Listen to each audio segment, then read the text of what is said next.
All right, members of the media, both those here with us and viewing online, CDB management and staff, ladies and gentlemen, good morning.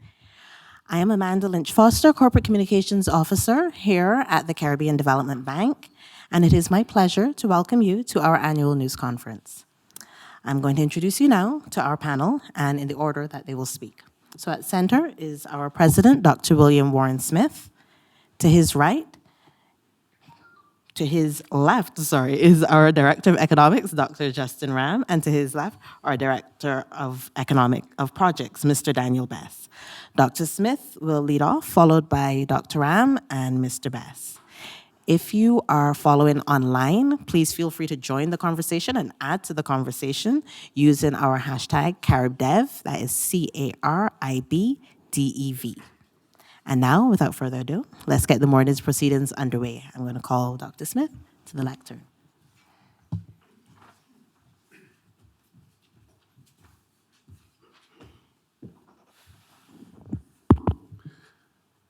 Thank you very much, Amanda.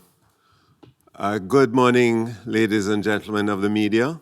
Let me, on behalf of the bank, extend a very warm welcome to you here this morning. I would like to also welcome those of you who might be joining us online. Ladies and gentlemen, today we will follow the same format which we have used in the recent past. I will lead off with some general observations about the regional socioeconomic performance and the support provided by CDB to our borrowing member countries in 2019. I will also share our view of the region's economic prospects for 2020. Our Director of Economics, Justin Ram, and our Director of Projects, Daniel Best, will follow with a closer examination of specific interventions and other ongoing initiatives to support our BMC's response to their key development challenges. BMCs, by the way, means borrowing member countries. Today's conference is set against the backdrop of CDB celebrating its golden anniversary. We are very proud of our contribution to the region's development and the transformation of people's lives. Earlier this week, we held a Thanksgiving service for our member governments, our partners, and the people of this region who have been on this journey with us. That journey continues. There are key milestones to be reached in this decade if our BMCs are to meet their obligations to Agenda 2030, the global blueprint for ending poverty and reducing inequality. Our borrowing members recorded another year of low growth, averaging just about 1% in 2019, compared with 1.6% in 2018. This slowdown was consistent with relatively sluggish global growth of 2.9%. The international economic environment continued to give mixed signals, especially concerning USA-China trade relations. Geopolitical anxieties in the Middle East presented major downside risks, whilst protests against corruption, inequality, climate change, and lack of political freedoms mounted. The slowdown also reflected the effects of prolonged drought in Belize, in Haiti, and Jamaica, as well as social unrest in Haiti. Hurricane reconstruction efforts continued, bolstering economic growth in affected BMCs. Unsurprisingly, the fastest growing economies were Anguilla and Dominica at 10.9% and 5.7% respectively. Tourism performance improved in nearly every borrowing member country, with visitor arrivals growing by double digits in St. Kitts and Nevis and in the Cayman Islands. Arrivals also rose sharply to pre-hurricane levels in Anguilla. In Abaco and Grand Bahama Islands, they suffered substantial damage as a result of the passage of Hurricane Dorian in September. Nonetheless, the Bahamas recorded the highest ever number of visitor arrivals, reflecting pre-hurricane performance and increased airlift from North America. Guyana reported strong performance in the timber and gold industries, and activity rose as preparation for the commencement of oil production in 2020 heightened in that country. However, economic growth remained flat in Trinidad and Tobago, pointing to subdued activity in energy, manufacturing, and construction. And real GDP contracted by 0.3% in Haiti, where social unrest and political instability undermined economic confidence. Despite gains in tourism, the Barbados economy also contracted slightly following delays in the commencement of major private sector projects, primarily in the hotel sector. Nonetheless, Barbados made notable progress in implementing its economic recovery and transformation plan. And a strengthened fiscal framework led to a primary surplus of 6% in 2019, compared with 3.5% of GDP in 2018. Staying with Barbados, the debt ratio dropped to under 120% of GDP from around 127% in 2018. And Barbados' credit rating improved following the successful restructuring of the government's external commercial debt towards the end of last year. In Grenada, tax revenues increased and the fiscal surplus rose following the implementation of a new Tax Administration Act. Commendably, the debt ratio fell below the international benchmark of 60% of GDP. Continuing the good news, St. Kitts and Nevis also recorded a debt ratio below 60% of GDP, reflecting the benefits of a healthy fiscal surplus associated primarily with revenues from its Citizenship by Investment program. Encouragingly, the debt to GDP ratio fell in 10 borrowing members, with the declines being steepest in Barbados, in Grenada, Jamaica, and St. Kitts and Nevis. These BMCs are at various stages of implementing homegrown fiscal reform programs. Prior to Hurricane Dorian, the Bahamas' fiscal deficit was actually narrowing, but debt rose slightly to 66.3% of GDP as the government attempted to meet the initial post-hurricane financing requirements, but the debt nevertheless remained manageable. In this environment, what was CDB doing for its borrowing member countries? In 2019, we remained resolute in our commitment to assist the BMCs to meet the Sustainable Development Goals by 2030. Approvals for capital projects, policy-based operations, and technical assistance totaled $347 million, and disbursements on those projects rose by 8% to $305 million in 2019. The Board of Directors approved funding for several sizable projects. I'm going to share a few of them with you. A $110 million loan from CDB and a £25.6 million grant from the CDB-administered United Kingdom Infrastructure Fund to modernize the Kingstown port in St. Vincent and the Grenadines is the first of this list.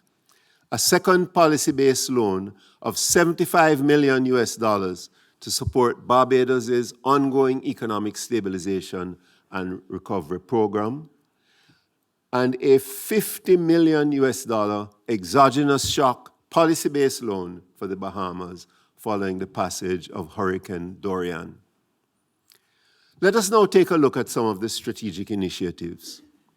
We leveraged our partnerships in search of new and additional sources of concessionary funds, while operationally, our interventions were underpinned by the imperatives of adaptation, resilience building, innovation, and inclusion. Early in 2019, 3 international rating agencies reaffirmed CDB's credit rating. This paved the way for our inaugural borrowing on the German capital market and the issuance of a 250 million euro 20-year registered bond. With our entry into this market, we diversified our investor base and increased our BMC's access to resources at attractive terms. We signed an agreement for a new procurement procedural framework with the European Investment Bank. This framework is intended to harmonize our procurement procedures and promote more efficient financing, implementation, and monitoring for a range of climate-focused investments in the Caribbean. The agreement came on the eve of the rollout of a new procurement policy and procedures in November. Last year, we successfully concluded the accreditation master agreement with the Green Climate Fund, which is paving the way for the mobilization of additional climate financing. By that I mean concessionary financing.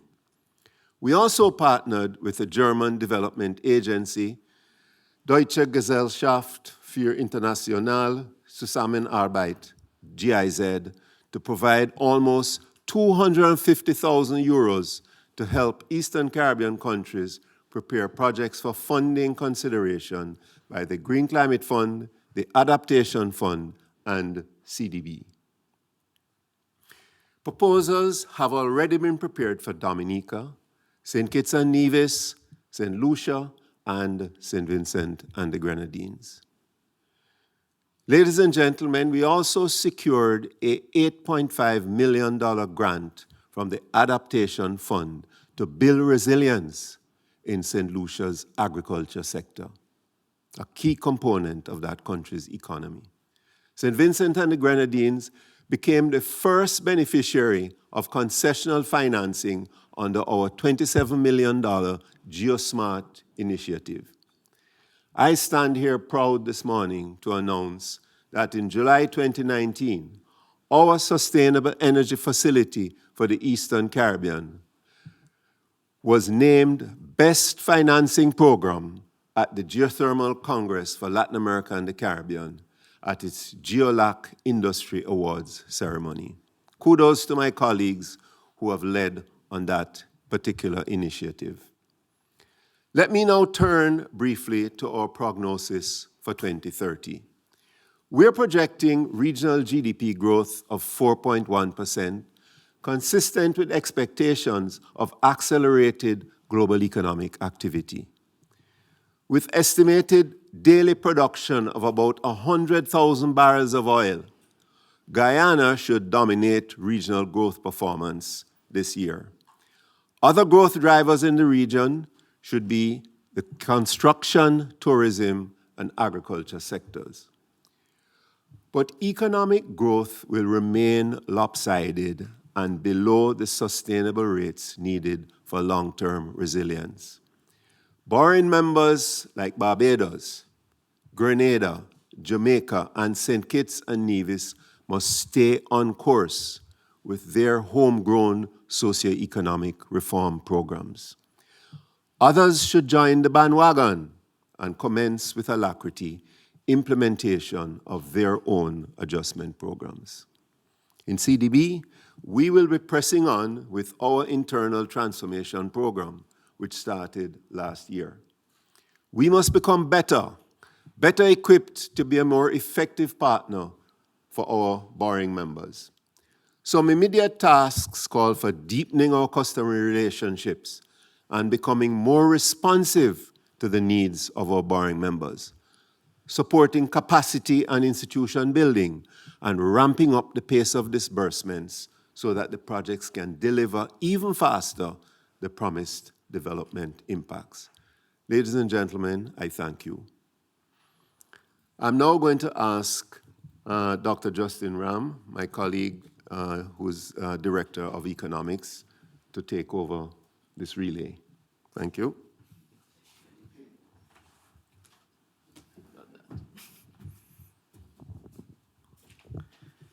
Thank you very much, Dr. Smith. I've taken that baton and begin to run right now.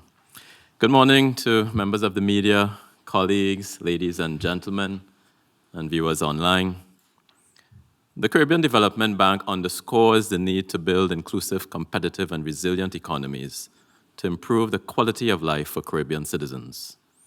To achieve this, we need sound macroeconomic management, environmental preparedness, human development, productivity, and competitiveness. Now, each of these characteristics is a necessary component in resilience building, but is not enough on its own. Let me give you a few examples of how CDB's support for its borrowing member countries was guided by these characteristics in 2019, and what we will be doing going forward. Following the devastation caused by Hurricane Dorian in the Bahamas, CDB approved a US $50 million policy-based loan. The approval recognized the government's ongoing reform program to maintain fiscal discipline and build resilience against natural disasters. Our intervention will help fund the recovery while keeping necessary reforms on track. Similarly, CDB continued to support the Barbados Economic Recovery and Transformation Program, or BERT, by providing, as Dr. Smith said, a second US $75 million policy-based loan. The intervention will strengthen finances and improve the business environment. In addition, the loan will help protect the most vulnerable in society by helping strengthen social protection systems and by improving capacity within relevant ministries. Turning now to knowledge products. In 2019, CDB published its new multidimensional vulnerability index.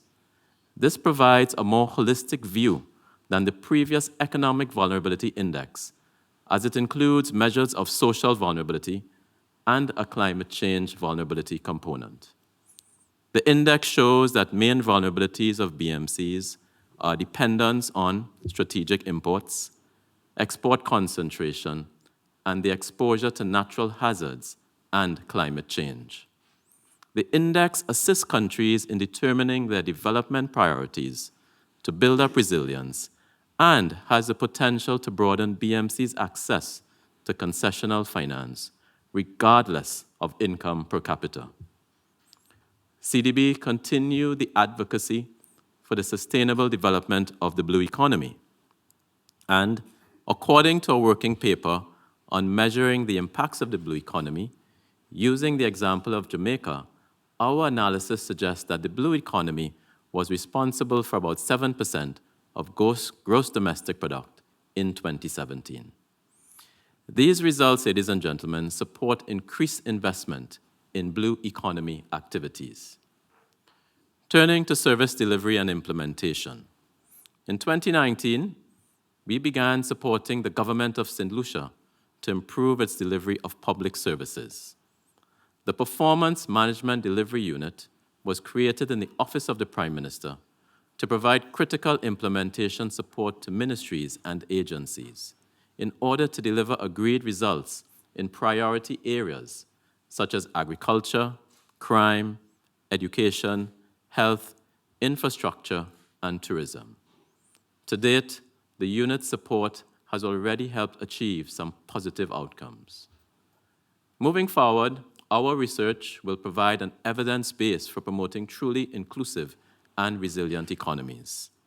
For example, we will examine the social benefits of equal opportunity combined with economic competitiveness. We will explore enhanced regional integration through a study of factor mobility, and we will consider how inclusivity and resilience might be undermined by high levels of crime. In blue economy research, we will focus on measurement and the potential of marine renewable energy. And we will also provide recommendations for innovative financing mechanisms for building resilience in our region. In 2020, we will continue to carry out research and offer policy advice that is relevant and of a high quality providing pathways to solutions for our board member countries and their citizens. Ladies and gentlemen, I thank you, and I now hand over to Mr. Daniel Best, who will.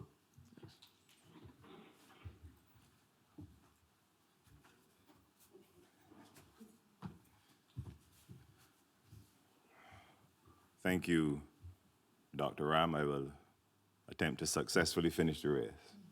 Thank you. Management and staff of the Caribbean Development Bank, viewers joining in online, good morning. Ladies and gentlemen, as the region's development bank, our people are at the center of everything we do. As I spend the next few minutes reviewing highlights of key projects approved and under implementation in 2019, the focus will be on how our investments are transforming the lives of our people by helping them to achieve their goals and aspirations. We approved just over US $200 million in loans and grants in 2019 for the preparation and construction of economic infrastructure projects and investment in agriculture and MSMEs. Collectively, these projects are aimed at increasing the region's competitiveness, building climate resilience, and ensuring environmental sustainability. In addition to the financing for the Port of Kingston, which the President spoke about earlier, another important project for St. Vincent and the Grenadines is a loan of US $13.4 million to enhance the resilience of Sandy Bay and other North Windward communities to coastal hazards through the construction of sea defenses in sections along the coastline. Our board of directors approved a loan of US $29.8 million to the government of Barbados to assist in constructing a new marine outfall for the South Coast sewerage system. Financing of US $6.84 million was provided to Belize Electricity Limited to connect the island of Kikauka to the mainland power grid by submarine cable, with the intended result of replacing 730,000 gallons of imported diesel and reducing greenhouse gas emissions by 4,000 tons yearly. Through the UK SIF, we are providing a £16.7 million grant to the government of Jamaica for the Southern Plains Agricultural Development Project. This project will help Jamaican farmers increase productivity and gain greater market access. A US $10 million industrial credit was made available to the Development Finance Limited of Trinidad and Tobago to provide financing to small and medium-sized enterprises for agricultural, industrial, and/or tourism purposes. In 2019, the bank increased disbursements by 8% over 2018, the fourth consecutive year of such increases. This is the result of our ongoing focus on supervision and essential technical support to our BMCs so that they can implement projects that have been approved. Development does not happen without implementation. CDB will continue to work closely with our BMCs to help them implement the projects that will transform the lives of our people. In Haiti, CDB funded a project aimed at building agricultural resilience. This project saw 722 small farmers benefiting from 135 hectares of irrigated land, with a further 4,332 persons benefiting indirectly. In addition, 86,000 seedlings were provided, of which 35,000 have been planted thus far, covering a further 150 hectares. Our thrust towards enhancing energy security continued through our program to retrofit streetlights with LEDs. At the end of 2019, CDB had invested almost US $100 million to finance installation of more than 200,000 LED streetlights across Antigua and Barbuda, Jamaica, the Bahamas, St. Vincent and the Grenadines, Suriname, and St. Kitts and Nevis. This translates to 86,000 tons of CO2 emission savings, more than 85,000 kilowatt hours of energy savings, and in excess of US $26 million in savings annually. In 2019, our mission to increase access to inclusive and quality education for all included the construction of 4 schools in rural Haiti, providing 32 classrooms for a combined capacity of 1,280 students. The schools will also serve as community centers, catering to a combined population of approximately 250,000. We funded training for 438 teachers in special education needs in St. Lucia, while 169 teachers were trained at the Autism Conference and Summer Camp. In St. Vincent and the Grenadines, we enhanced the employability of 94 persons through the award of the Caribbean Vocational Qualifications Certification. We also improved institutional frameworks for technical institutes in St. Vincent and the Grenadines to enroll and support persons with disabilities. Looking ahead to 2020, our investments will go towards enhancing the resilience of critical infrastructure assets to the impacts of climate change. Specifically, we will focus on reducing vulnerability of key road transport corridors to flooding and landslides. In this regard, major investments are programmed for St. Lucia, Belize, Dominica, and Guyana.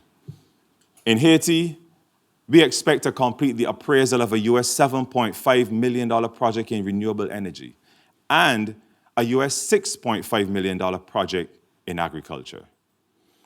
The projects and plans I have outlined today demonstrate the bank's unwavering commitment to being more responsive to its BMCs while transforming the lives of Caribbean people, especially the most vulnerable in our societies.